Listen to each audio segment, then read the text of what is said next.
everybody. Thank you for joining. We are doing Cash Cow Conversations this week with the Good Earth Farm, and joining me today is Nancy Kristine. So how are you? I am fantastic today. Ah, I'm so happy to hear that. Like I'm just very thankful that you're here because I really do enjoy going to your events and supporting your farm. So Oh this gosh, is thank you. Thank you. this is like this is like a personal fun thing for me besides work. Um, Awesome. but yeah, so if you wouldn't mind, can you kind of share the history behind Go the Earth Farm and how you started and maybe, you know, how it became what it is today? Yeah. Um, so I'll just start from the beginning. How about that?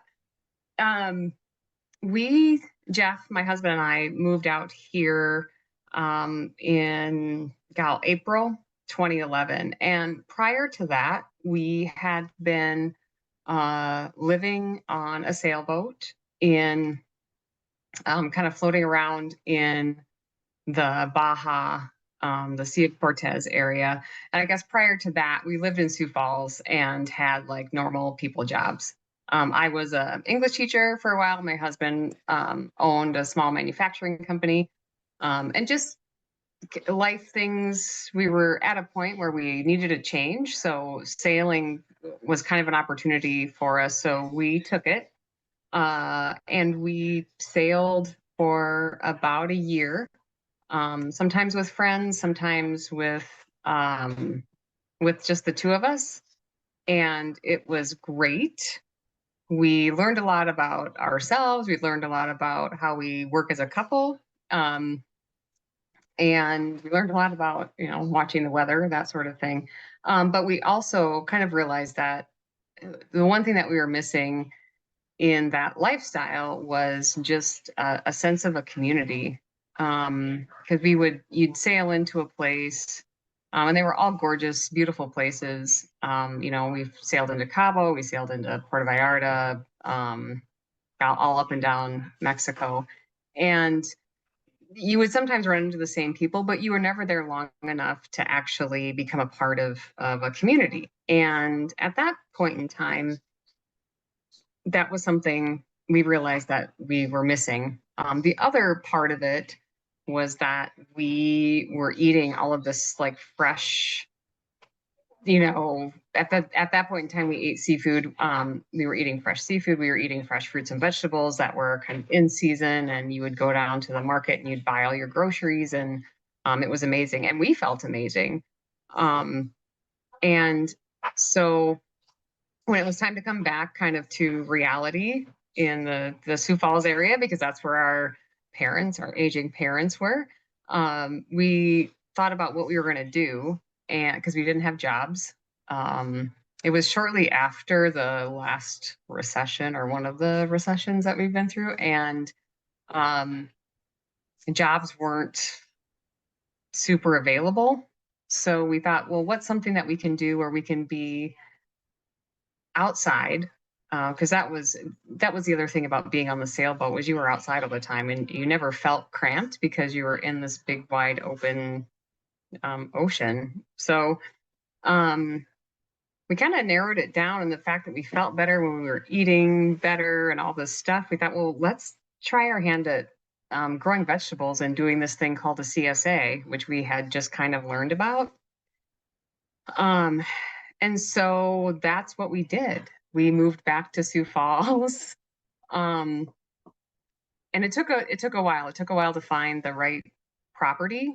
First of all, one that we could afford, one that had the right amount of land, that wasn't too much, that was, proximity wise close to people. Um, and we found this place, the place that we're on, and kind of went from there. So we moved on to the farm on April 1st, 2011, and we started our CSA that same year. So we lived in a little apartment downtown Sioux Falls, and that's where we started our first starts. We're like in the windows down there. And then we moved out here and started planting right away. I think the first year, our CSA had, I think, 100 shareholders in it. Wow. That's an incredible story. That really You can is. tell, you can tell I've maybe told it once or twice before, but it's always kind of fun to think about the time before the farm Yeah. too. So Yeah. And I mean, do you still have that itch to go sailing? Do you? yeah, I do. You know, it's a great it's a great lifestyle. There are I would approach it a lot differently now. It was kind of stressful at the time because I didn't know how to sail. um Kind of like farming, we didn't really know how to do that either, so we just kind of went all in. But there are technologies now that would make a lot of that make all of this stuff so much easier. The information gathering is so much easier and like right at your fingertips that it takes a lot of the guessing out of it. But in both lifestyles, the weather is always your biggest factor. That's a very positive way to look at it. I am similar to you and like I am happy to uproot and like try new experiences without Mhm. fully knowing how everything is gonna pan out. But you know, once you add water to that, I become a little more anxious. Like so I have a brand new respect for you and like you're like my a captain navigator in my mind. If I'm ever shipwrecked, I hope I'm with you. Like Thanks. Hmm. But yeah, well, hopefully we'll have like radios and yeah, satellite stuff. yeah. But Yeah. technology, you know, it has made things so much easier and so much better. And just, you know, back when we're talking about 2011 farming, what did that look like for your operation?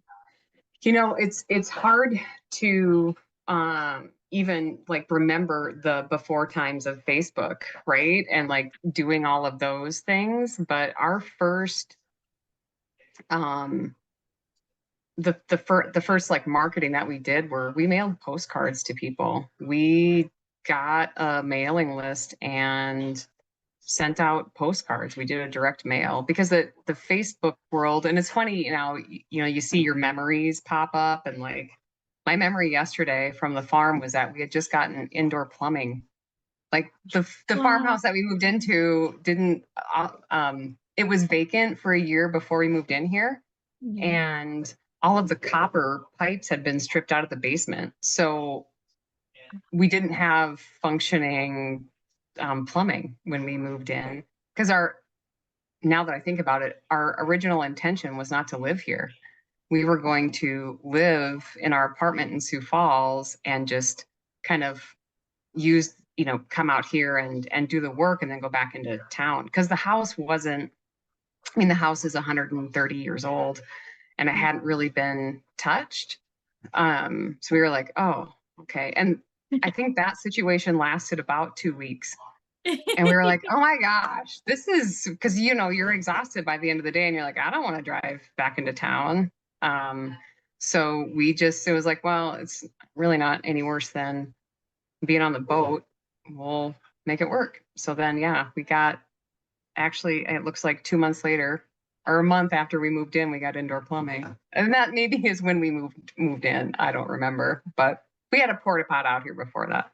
It's like you have as you grow and like you have babies or you buy a house, there's the before times and then the after All times and then right. like those weird homeowner times where you're like, okay, yes, we went a month without water, like we didn't have like uh our our water heater went out and so like that was our first DIY because we have a Oh, 100-year-old house but we're in town, Sioux yeah. Falls. So we are very much like Hmm. understanding and you kind of become your own DIYer and Yeah. you learn and once you kind of learn like okay plumbing basics obviously there are things you should absolutely call a professional on but homeowners you gain the confidence because you can do a lot of stuff that you might not have known you needed to know but Correct. you can do it. Yes, totally agree. And thank goodness for YouTube because that's how, you know, we got through some of those first years out here. Actually, there's still things. I'm like, oh, I better look this up. I don't know what I'm doing. I love YouTube. I like YouTube is our we use it for educational videos on our son, like for everything in our business. And honestly, um like having a garden before I started planting anything in our yard, like I just watched like all these YouTube Mhm. videos for a good 2 seasons and then Nice. yeah, it's again, it's like the experience isn't there, but the knowledge I'm like, okay, I'm not even gonna try that or those kind of things. Right. Yeah. Yeah. It's a good way to Um, rule things out too. it's a good way to save money, right? Because I mean, there's always gimmicks in industry and marketing, and so Hmm. I find it very ironic that I co-run a marketing company because I hate marketing tactics. Like I'll be the first one to say that email marketing, yes, it's effective, but it's like as a consumer, it's my biggest annoyance. That and SMS texting. I just feel like I feel violated. Like my privacy is gone. Hmm. And so like it's funny when I talk to my clients about like doing that kind of stuff because I'm like, well, do you want to annoy your customer base so they run away, or do you want to give them value? And so Right. Right.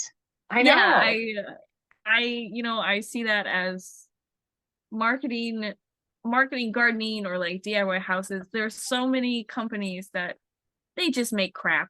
And honestly, like I've been aware of it, but as a parent now, I really can tell of like we do not need that. Like Hmm. Hmm. that was made by somebody who just wanted to make $1 million and not really plan out how to help your life. So yeah, Right. I'm very into sustainability and to like container growing. And so I know that you guys are too. And so Hmm. um I guess before we get into the sustainable practices, let's talk about where the Good Earth Farm is now and what your operation looks like now. Wow. Yeah. And it has evolved, got almost every year. I think I wish I would have, in hindsight, right? You wish you would have learned some lessons, or maybe somebody could have taught you lessons. So maybe I can share some little nuggets here and people can take that away from all the mistakes that we've made, and save themselves a ton of money and time. Um, but we started out that first year, we were 100 shareholders, and they were all basically in Sioux Falls. That's our market. We understand that. Um, and it was just Jeff and I. We didn't really have any equipment. I think we rented a tractor, to like till the fields the first year and do all that stuff. And then we just did everything else by hand. We were much younger. I mean, we were 11, 12, 13 years younger then, so it was easier. But we evolved. We learned pretty quickly that it was a volume business. So if you're looking at it from the aspect of two people trying to make a living, a sole living off of this one business, it has to be by volume. And um, so we just kept ramping up. But the problem with this type of agriculture is the more you ramp up, the more labor you need, the more land you need, all of this stuff. And so, I mean, the second year we faced like one of the worst droughts in, I don't know, recent history. So we ended the season early, I think, because we just basically couldn't grow anything. It was awful. It was terrible. First year, 100 shares, like that's not daunting enough. Second year, worst drought. Oh, Yeah, and we had grown. I mean, we knew that we needed to grow. So we were, I think, at around, oh man, maybe like 150, 175 for shares. And we had help then.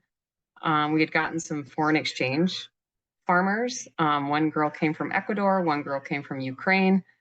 And by the 4th of July, we had to find new farms for them because everything around here was dead.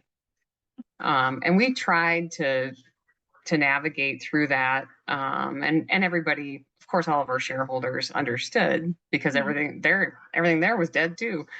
Um, but that was really humbling, to experience that. And then the next year, we went from extreme drought to floods. So we on like June, in the end of June, when you've got everything planted, and we were at like 300 shareholders at that point. We just kept growing. We got flooded out. Um, I think we got 20 inches of rain in one weekend. So took that was devastating. We had two hoop houses at the time, I think, and those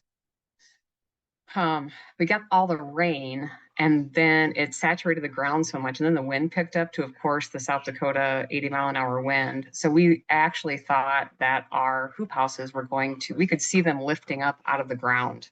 Oh God. It was terrifying. I thought, there they go. They're going to end up in Kansas. But Dorothy. yeah, fortunately, the wind subsided, and we were able to replant, and it actually was one of our best growing years. But it was wild. It was and then with all of that, you have to replant. So then your profit margin is in the tank. It's more labor. It's all of this stuff, but you've already committed to these 300 people. Yeah, it was wild. And then by the fourth year, I think we were up to 450 shareholders. We were farming on something crazy like 35 acres, which wasn't all set here on our property. We were driving over to Beersford to do stuff, and we had all kinds of employees and live-in interns and woofers. It was wild. It was super. I mean, at that, you're in the thick of it, and you're like, this is crazy. And I think there was at one point in time that summer where we had like, between woofers, our 3 live-in interns, there were like 12 different, and then part-time people. There were 12 different people like staying on the property, and our house is tiny. So like the morning coffee routine was insane, and everybody had like their own like bougie way of making coffee, and so it was wild. And But it was everybody fun. needs the coffee because without the Yeah. coffee, there's no happy. Right. So that was a crazy summer. And then after that, we just kind of realized that it just wasn't sustainable. And so we scaled back, and then that's when my husband Jeff went back to work full time off the farm. He still helps me out here. I wouldn't be able to do this without his help. But and then so I guess I should back up too. So every year, in October, when the season would end for us, we would immediately start other jobs to kind of fill the gap. And so then you would do it. And those jobs aren't great jobs because you're only seasonal there too. So we did a lot of weird stuff. But whatever. Uh, It's so fun. It builds characteristics, you become yes, relatable to more of the community. absolutely. I mean, I worked at the bar in Lenox. I met a ton of great people working there, and it was we did all kinds of just jobs to kind of get through that gap. And then Jeff went back to work full time. I worked part time, and then I would work kind of part time in the summer out here. And we've done the CSA. It's been different sizes. I think last year was our last year of doing it. We were at a pretty comfortable like 60, probably 75 shareholders, which was doable for me and a couple of interns generally. But that was the growing side of it. And then in 2020, during all of right before all the pandemic stuff started, we had a conversation about kind of saving our barn. Our barn needed to be either kind of let go or repaired, and we decided to repair it. And that kind of springboarded a whole nother type of enterprise, which has been really, really fun and rewarding for both of us. That kind of the agritourism component of it. So, and that I think was ultimately the CSA got us to where we had a community, which is what we were always looking for, was this community of people who, like-minded people that wanted good, healthy food. Um, and then the barn has served as this gathering point for us to do other things that just are fun. And that's what we've been doing, just kind of fun stuff. It has been very fun. Like I can vouch for that. Like Veg Fest. I love Veg Fest. Yes, Veg And Fest is you fun.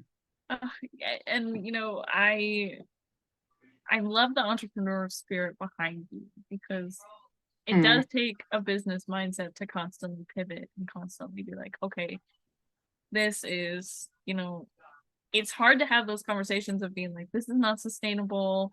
You and I need time for our mental health. We need time to take a break and just to evaluate that. I think that's a very hard thing to do. So, you know, being aware of it is really a talent.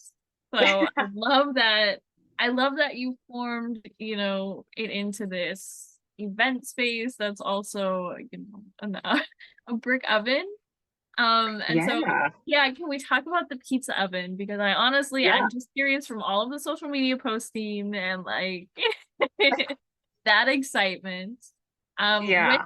did pizzas, so that is that kind of how the pizza started? Well, the pizzas started. It's always been something that's been in the back of our minds. When we moved out here, Jeff's brother, who lives in Minneapolis, he was like, "You guys need to do this. You need to. There's pizza farms up here. You guys need to do this." And we're like, "Oh my gosh, we can hardly like." Another That's just thing. what. We'll just It's do another another whole thing. thing. Yeah, we're like, That's just not going to work." Um, and again, I grew up working in restaurants and in that kind of space, and so I was like, oh my gosh, that's a whole nother level of stuff. So it just it was never really in the cards for us. Big brick pizza ovens are expensive.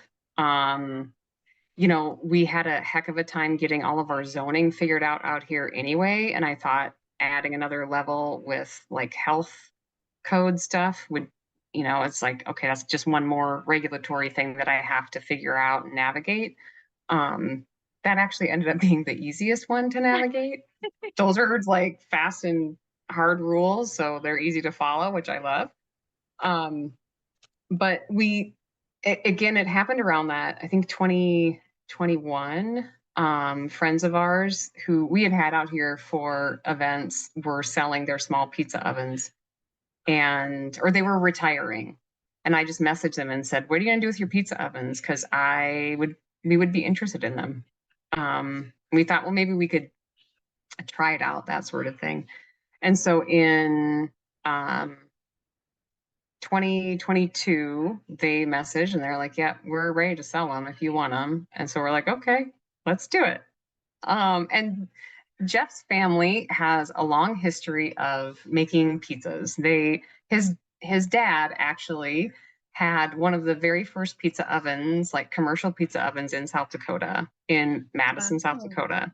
So we always had pizzas at family, like at Christmas and family gatherings. We would use Butch's recipe. That's Jeff's dad. We would use his like sauce recipes and all this stuff. So we still do. We still use Butch's red sauce recipe as our base for most of our pizzas. Um, so yeah, we did a couple test run pizza nights that year in 22, and they were fun. We learned a lot of stuff. So we were a little more diligent about it last year, and it was slowly building. But we knew that we needed something bigger. The two smaller ovens um, don't don't do exactly what we want them to do. So the larger pizza oven actually serves two purposes. One is we can do our pizzas in it, obviously. And the second is that we can make our fire roasted salsa in the pizza oven. So and which we haven't done for a few years because again, it's so labor intensive and it takes so long to grill all of that stuff. But in an oven that's 900 degrees, that cook time gets cut in like more than half. So it's wonderful. So we'll hopefully get back to making salsa this year too, which is exciting. Yum. Oh, great. Yeah. Yeah. And um, so you're pausing the CSAs. You're not doing those anymore. But how much are you Right. still growing? How many acres are you still growing? So it's been really hard for me to make that adjustment. I still planted, like, I still ordered 150 pounds of seed potatoes. That was a mistake. Who am I feeding those potatoes to? I don't know.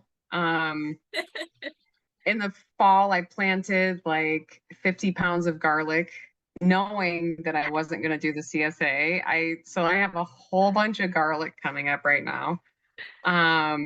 It's been so, yes, I'm trying to like narrow that stuff down. So we'll still grow. I'm still going to plant onions, tomatoes, peppers, and I'll do a few, cucumbers, melons, corn because we make a sweet corn pizza. And we'll grow primarily pumpkins. So I'll still probably use all of our land, which is about 7 acres, but the bulk of it is going to be the pumpkin patch in the fall. Yeah. And then for the Yeah. salsa. That's still a big operation. I know it seems easier because it's like it's going to be primarily like one crop, and not the labor intensive stuff. Like I cannot grow a carrot to save my life. Our soil is not meant for it. I don't have the patience for it. Doesn't work for me. So I'm not going to try anymore. I relate to that. I feel like carrots deserve like a special person has to Right. to be able to like nurture that along and have the patience. It's not me. Right. Carrots should cost $1 million. I don't know why they don't. It's a mystery. That's the economy's pricing of food is just outrageous. Well, so that's an incredible journey through just being able to scale at such a large thing. And because a very important part of scaling is cost. It's so expensive to be like, oh yes, we could solve these problems, but we have to have a lot of money. And so I really hope that the new oven, and so it's a bigger oven, right? And how big is big? Like what's So it's going to weigh, well, the parts came 2 days ago and those weighed about 3,000 pounds. The oven, when it's all said and done, is probably going to be somewhere like 8,000 pounds. It's the interior side, like the interior cooking space is like 5 feet in diameter. So it's big. It's not going anywhere. Let's say that it's now a permanent fixture on the farm. Yeah. So we're all in. We're all in on this one. Yeah. That is going to be the best pizza around. I hope so. I hope so. We think it is. So. And who knows? Who knows what you branch out to with all this new oven space that you have? Yeah. Who knows what we can cook in there? Yeah, But gosh, I'm just like imagining. I'm 5 feet. Like it's like an oven that's like it's crazy. Wow. So heating that and just safety precautions as a business owner. That's pretty intense. And the great thing, the way that everything is set up for us is we do everything outside. So the oven's outside. We'll put a structure over top of it, but everything's open air. Oh, that's so nice. So smart. So smart. Yeah, so I don't have to worry about burning anything down. Yeah. Just the South Dakota weather, like cooperate, like please. Yes. Yeah. We built it in a very strategic spot, so the wind shouldn't affect us much at all. So yeah, we're looking forward to firing it up here in a couple weeks. Awesome. I'm excited. So do you have like your first event for the new oven? Do you have something lined up already? Yes, we're hoping to be open on Memorial Weekend. I'm not quite sure what the dates will be, and then that will kick off the summer. So during the summer, we're going to do just our regular open to the public pizza nights on Fridays and Sundays from Memorial Day to Labor Day. And then after Labor Day, we'll switch to Saturday, Sunday because the pumpkin patch will be open then. And that the Saturday in the summer for us is kind of a nice day off if we want it, or it allows people to book private events, which we're starting to get more of those too, or like collaboration events, which is really fun, like Veg Fest. So Veg Fest is like the week after Labor Day. It's crazy. I can't believe it's May right now. And so I'm like, okay, like this is Yeah, coming. I'm so excited. Like yeah, a lot of stuff to do yet, but well, and just if again, if you're listening and you haven't been to Veg Fest or to a Good Earth event, there it's like you're not gonna get, like the Willy Wonka AI marketing a few years ago, like it's kind of like that, only it's not a catfish. Like when I think of farm event and I think of carnival or festival of just like community support, the Good Earth Farm is such a nice location. You really managed it and cultivated to where even if it's your first time out there, you feel like you've been known there for 5 years. And awesome. that sense of community, it's something that I think people are really seeking. Cool. That's exactly I don't we that's how exactly how we want people to feel. We didn't, for you to put it into words like that is amazing, because I'm like, how do I communicate to people like what it's like to be out here? And I'm out here all the time. Now that I don't work in town anymore, I don't leave. And so it's really hard for me to have perspective about what stuff looks like. I just look at the work that I have to do or that has to be done, which is not relaxing. But that's how I want people to feel when they come out here. So that makes me super happy.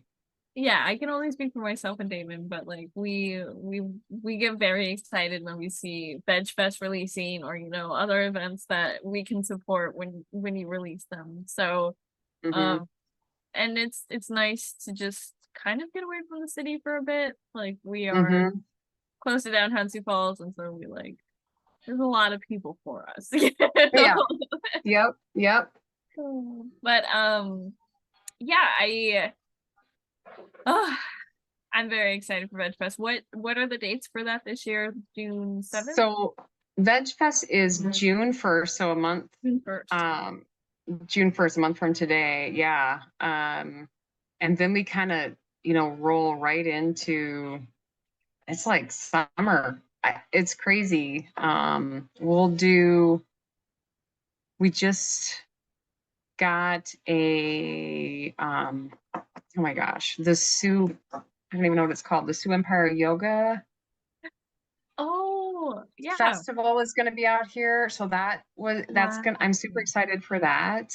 Um, we just announced that we're doing our very first gravel ride.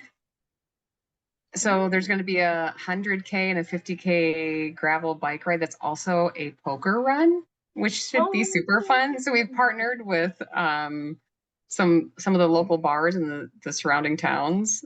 So riders will stop in there and grab a card, and that should be really fun. I'm excited about that. Oh, I wish I was a biker, because that would be a really great way to spend a day.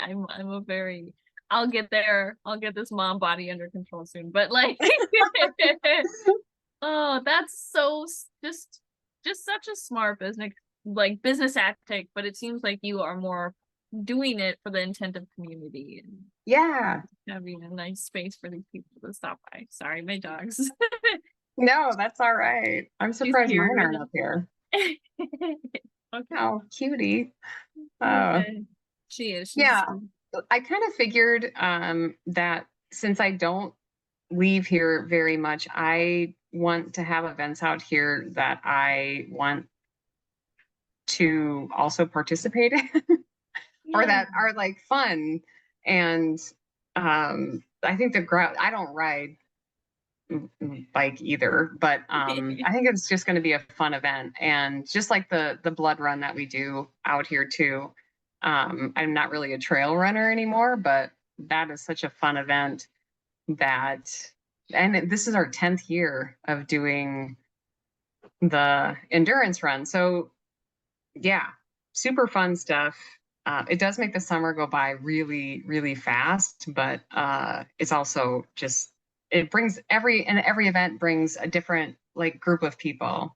There's some people that are here at every one, but then there's always this other group of people that are kind of roped in, which is also Yeah, they're like, great. what's this? Yeah, Yeah, I'm the tag along today. Their whole life yeah, has changed. yeah.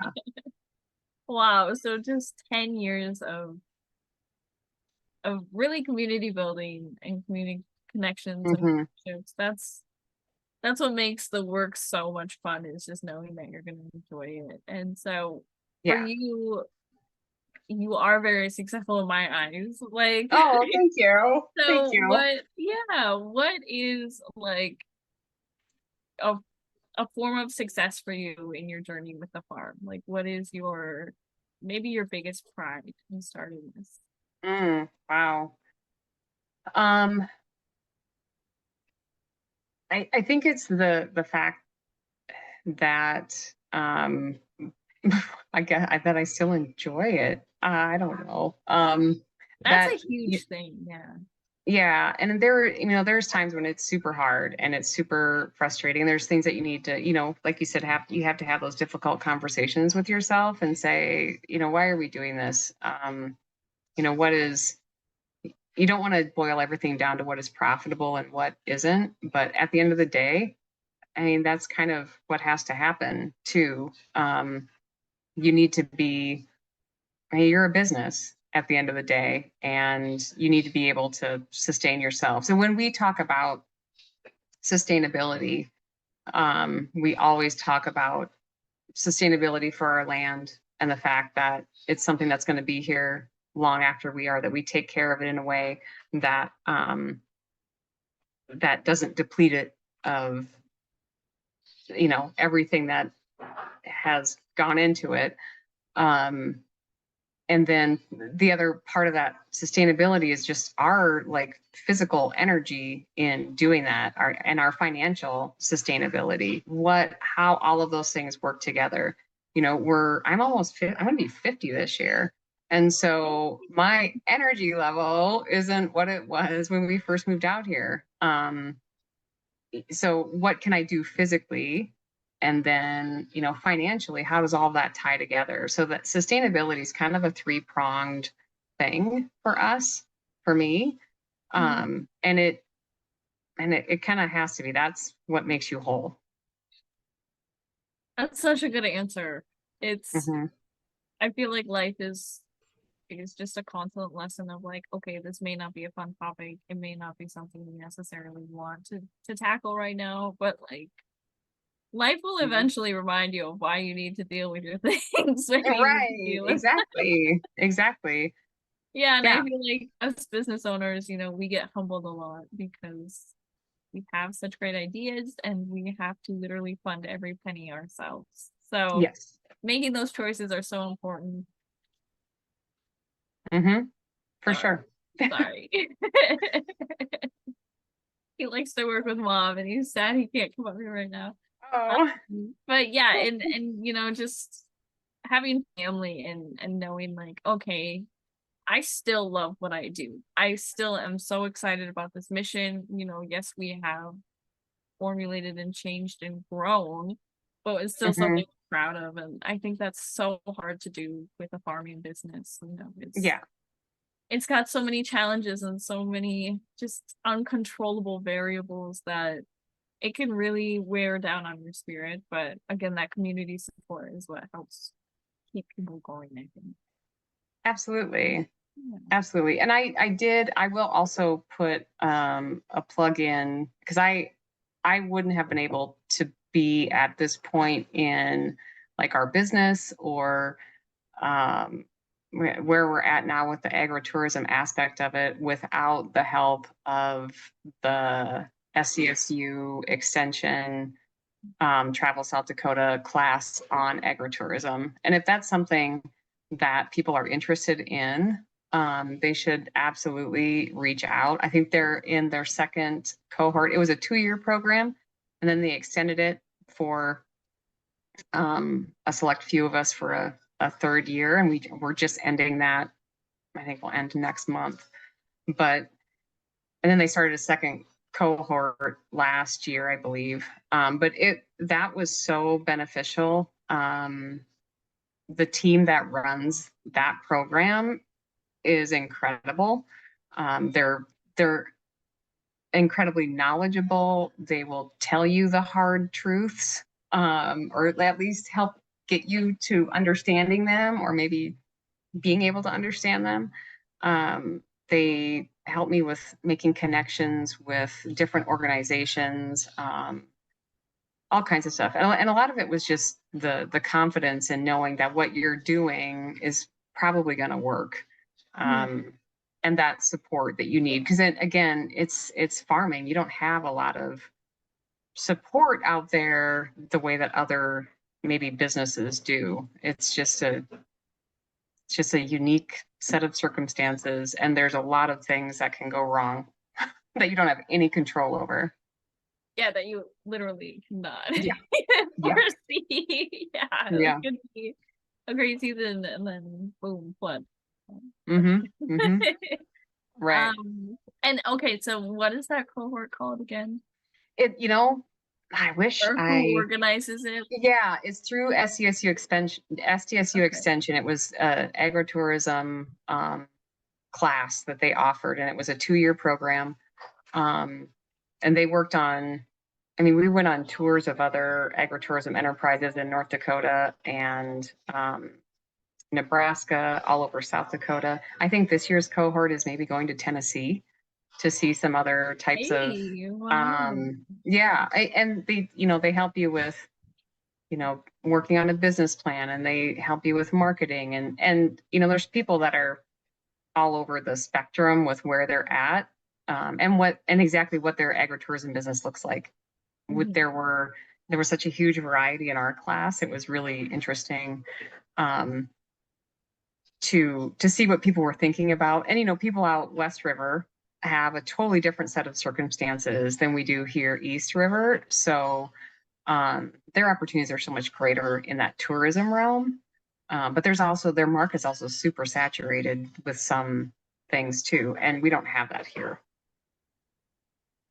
It is. It's like 2 different states almost. Yeah. Like split in half. And Mm-hmm. so it's amazing that there's that resource for producers, who are maybe shifting to find different passive income, not passive. This is still a lot of work. Right. Less labor intensive revenue streams, maybe. Right. More reliable, I think is the way that I looked at it too. It's more predictable.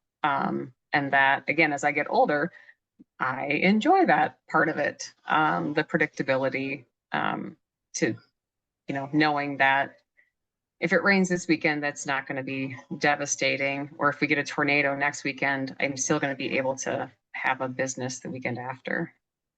Yeah. Just that security. Yeah. Yep. Because we're thankful for every day. We never know what's going to happen. So for sure, all of our plans are just temporary. Right. In the sailing world, we would say all of your plans are written in the sand at low tide. Oh, I like that. Yeah. That's such a good way to put it. Yeah. Well, Nancy, I want to tell you how great this session has been to learn about you and your business and get a more personable side, maybe like a behind the scenes side of what the Good Earth Farm Yeah. is. And so thank you for being vulnerable and sharing about your business and your experiences. I really appreciate your time. Just in closing, is there any final thoughts you have or any, upcoming events that we should plug again, to where people Yeah. can experience the Good Earth Farm? Yeah. Well, first, thanks for having me. I'm not a very good self promoter. I feel like it's hard to, get up and talk to yourself, especially when you don't talk to anybody all day long. Right, I get it. Yeah. So yeah, I really appreciate the opportunity, and I hope my words make sense when you go back and listen to them. But Absolutely. I just, for people that are listening, to support your small farmer is more meaningful than you can possibly imagine. Whether it's through the farmers market or through a CSA, or if you have an opportunity to go out to their farm, it's important and it's meaningful. And I can tell you, generally 100% of the dollars that you spend there are going back into your community somehow. So even if it's a little inconvenient, to go and buy a tomato, or if you have to drive 20 minutes out of the way, it's going to be more meaningful to you, the user, the end user, and then also to the person that you're buying it from. Because these places don't exist without customer support. That is key in Mm-hmm. helping secure local food system and Yeah, helping make sure that those options stay around, because the consumer does not realize how powerful they are. correct. Yeah, and again, if you're not at the point where you're ready to drive 20 miles for a tomato, let me tell you, some of the taste from like locally grown produce is worth driving 40 miles. Right. Exactly. And that, kind of like you said at the beginning, you feel better. You Yeah. have more energy. You're not you're probably not bogged down with all these pesticides that we don't know about from things Right. across the country. So Yep. just support a farmer. We're fortunate to have so many amazing Mm-hmm. producers around us here in Sioux Falls and South Dakota. So I thank you for your work and I thank you for your time, Nancy. It was Hey, thanks for nice having talking. me. Yeah, and I look forward to connecting at some of your events that we'll try to make it out to this summer. So Thanks. Thank you. And again, I appreciate the work that you guys do. It's You're in a space where there isn't a lot of attention being brought, and you guys do that. So it's wonderful. yeah, we definitely, we're learning. There's a lot to Yeah. learn in this space and kind of how to get trust from our audience and just to know that, hey, we're not here to just kind of do one-offs. We're actually here to support. So thank you. That Hmm. means a lot. Yeah. Yeah. But and again, if there are events, we'd love to promote you and share them as best we can on our social medias and stuff. So Okay. Awesome. all right. Well, thank you, Nancy. Have a great Yeah. night. You too. Thanks. Bye.